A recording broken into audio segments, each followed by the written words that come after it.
week's Ask Charlie. We are back from a wonderful, wonderful holiday in Greece. We had such an amazing time, and there was a recipe there that captured my heart, and I thought that we could try and recreate it here. They very kindly gave me the recipe. They wrote it down on a piece of paper, which I will insert the picture here. And after a little bit of research, I think I have found a recipe which I slightly will tweak and alter, and we'll give it a go. Hopefully it's a success and you will all want to try it too. But it was the most amazing orange with a little bit of cinnamon, very light, delicious cake, and it's a speciality of Crete. I'm not even going to try and pronounce the name, but I will leave it here on the screen for you. But we had the best day on the boat. We went to this amazing restaurant, Giovanni's, for lunch, and I'll insert a little bit of footage in here for you to see it. It was just such a special place.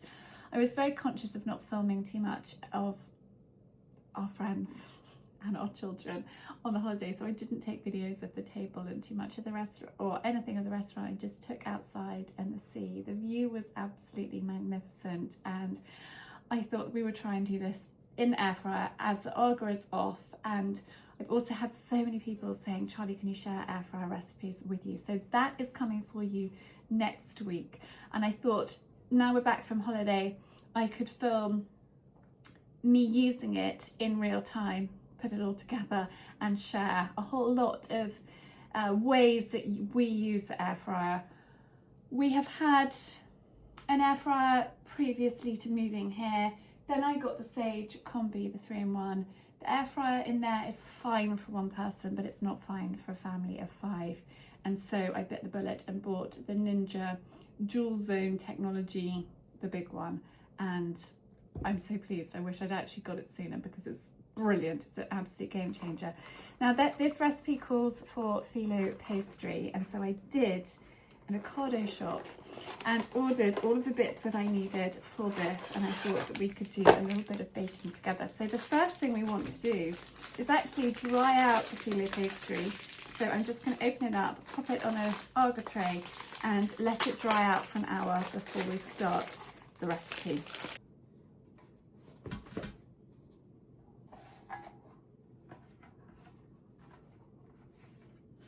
fact, I'm going to need another tray, I think.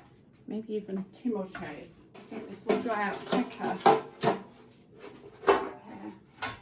if I dry it in smaller amounts. So I'm just going to leave that for an hour to dry out, and then once it's dry, we crumble it up and we will start the recipe. So I just thought, oh, I'll hang it out. Perfect for hanging out pasta. And then I thought, well, I may as well try it with the filo pastry as well. So I've just popped it up there above the Arga, and it should dry out quicker. So this is a restaurant that we've come to opposite the island Spiralonga. And I don't know if you could hear me earlier, but I was talking about the fact that it was a leper colony over there until there was obviously a cure for leprosy. So that is the island. Our catamaran is over there. And we have come to Giovanni's. Giovanni's, I think, has been here for 57 years.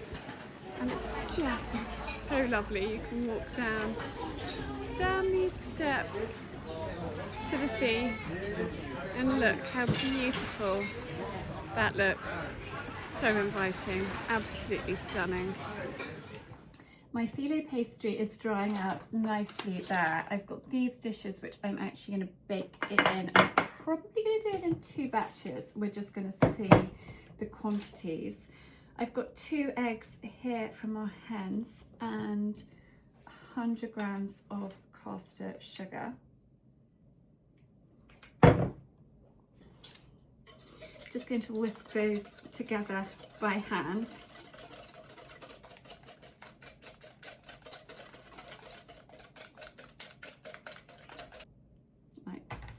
And then we're going to add in Greek yogurt,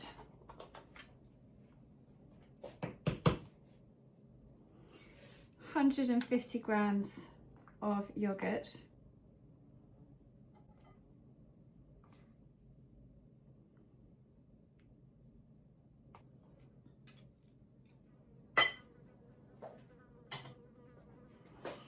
olive oil, and a mild olive oil. Take that off the scales, and then I'm going to zest an orange. Where's my microphone? Here it is. Having been on holiday, I'm finding things in different places, but that's totally fine. I'm just going to zest the orange straight in. When you're zesting, make sure you turn it frequently so you don't get the white pith, because that makes it bitter. So you just want to take the top layer off. If a recipe says the zest and the juice, always zest before juicing, because it's very tricky to zest a cut orange. So I always take the zest off first, and then I'm going to add in, I'll leave the recipe for you in the description of this video, but I'm going to add in some orange juice, 75 ml of orange juice. So I shall just measure it out in there. Can't beat fresh oranges.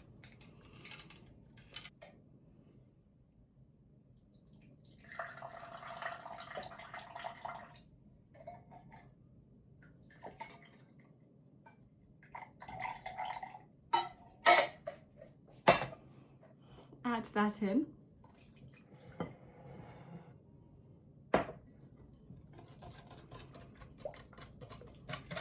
A teaspoon and a half of baking powder. Always make sure that your baking powder is in date. That is actually smeared out, so I can't check, but I'm pretty sure it is. And you'll notice it won't rise very well. If you use baking powder that's out of date, it won't be active. It's a bit like using yeast that's out of date.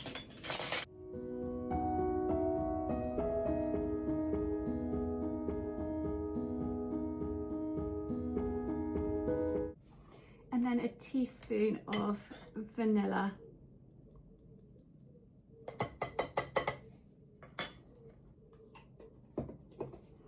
Give that a good mix through. And then we've got our filo pastry, which has dried out. I'm just going to crumble it into small pieces. If you've got a little person in your home, this would be a perfect job for them. So this is all now broken up, and we're going to add it into our mixture.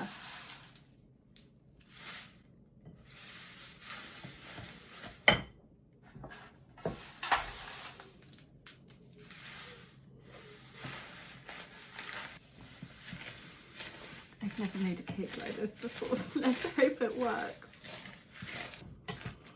Now, I don't know whether it's better to do 2 shallow ones or 1 big one, because the air fryer, if I was doing it in the Aga, I would do it in a sort of 20 by 20 loaf flapjack tin. I think I'm going to do it in 2 separate, because I think it might be too dense otherwise.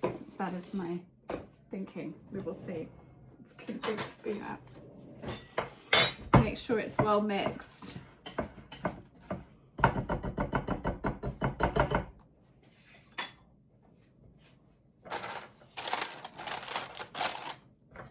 And then I'm just going to divide the mixture between the 2.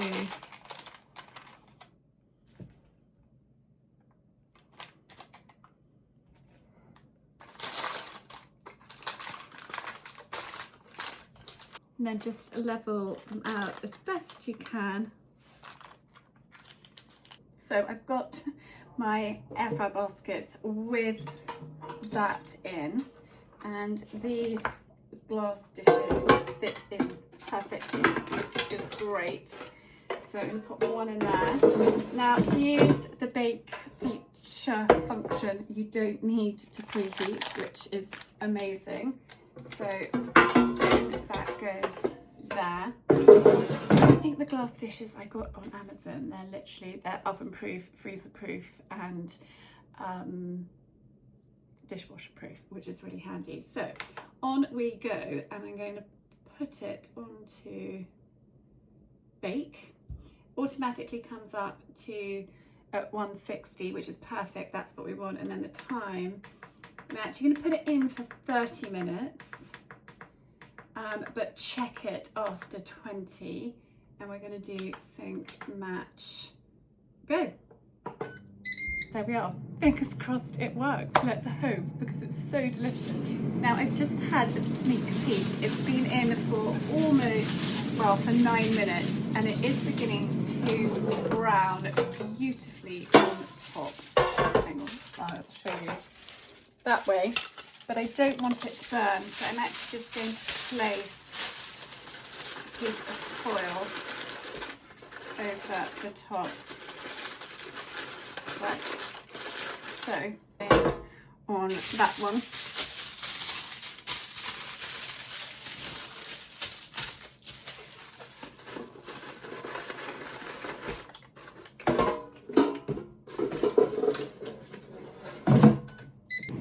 So while that's cooking, we're going to make the syrup. So I think this is a Cretan alternative to a lemon drizzle that we know here. I'm going to add 150 grams of sugar into my pan, 150 ml of water, the juice of a whole orange,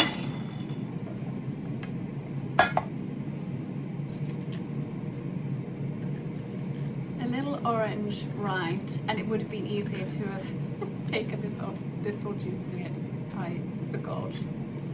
Again, just take the top layer off, and I'm just putting a small amount in there. I'm going to let that just strain through so we get all of the juice, and pop that piece in, and then some cinnamon.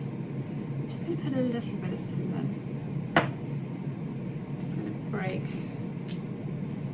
that off and just pop that part in, and then add the orange juice.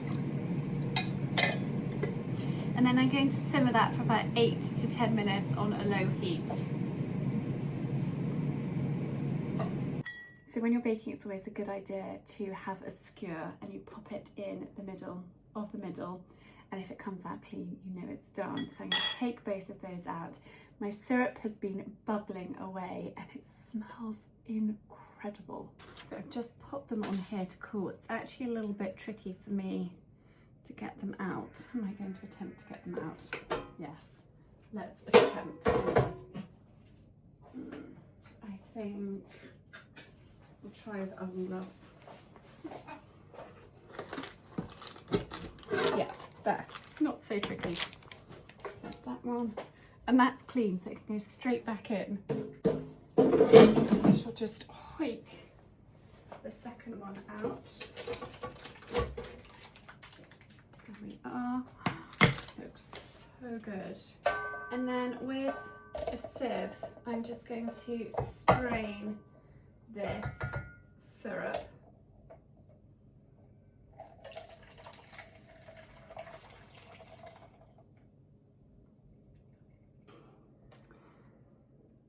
So I suppose this is the Cretan equivalent of lemon drizzle cake. I am going to pierce it because I think it is best if the syrup seeps in. Lovely crust on the top. And it's best to do this while it's still warm. Ooh, it's quite warm. It smells absolutely incredible. Now slowly, slowly pour this in. And you want to leave it for a couple of hours for the syrup to really soak in. So don't rush the stage, just slowly, slowly add it in and let it soak in. And then once you've added the syrup in, leave it to soak in for at least a couple of hours, and you can pop them in the fridge and you can enjoy it the day after as well. I'm going to cover it with one of these. I've had them for years. I find them very, very useful. I don't know where I got it from, but it's something that It's great to keep the flies off and keep it covered. I think the farmer must be out doing something with the sheep because they're all making a noise. But I will be back with you either later or tomorrow. I've got to go and be mum taxi, and by the time I get back it might be a little bit too late to slice it up and try, but it looks and smells amazing, so fingers crossed. It tastes amazing too. I will let you know. So I've just taken this out of the fridge and I cannot wait to try it.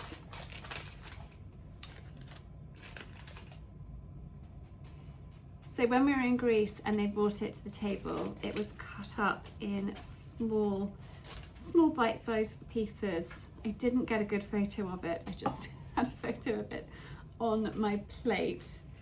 It's so scrumptious. And let's hope that I have managed to recreate it and it tastes nearly as good as it did when we were on holiday.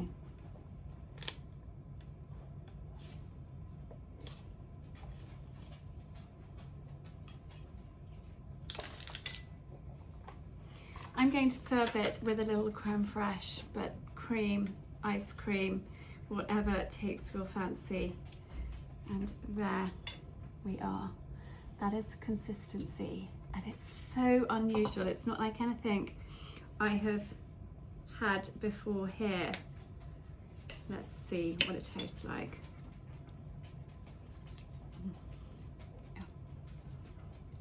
It's amazing. That is absolutely delicious.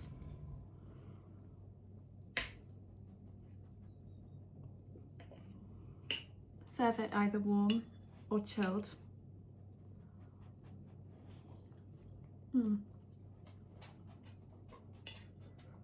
Yeah, you can tell I love it. So good. So there we are, the Cretan orange cake that I have recreated. I will leave the recipe on my website and in the description of this video for you to save it and give it a go. But it's utterly scrumptious, really unusual, and I highly recommend making it. You can make it in the oven in exactly the same way. I just would have done it in one big one rather than two smaller ones. But I'm actually going to try and freeze the other one and see how that works out, and I will keep you posted. But it's worked brilliantly in the air fryer. You just need to make sure that you have some tin foil to go over the top, and I'm just going to stand here and enjoy finishing this little piece. And remember to tune in next week as well. There'll be lots more air fryer recipes and inspo for you. If you're new to my channel, do hit the subscribe button and ring the bell to be notified of my videos. I have a video on a Tuesday and a vlog on a Friday.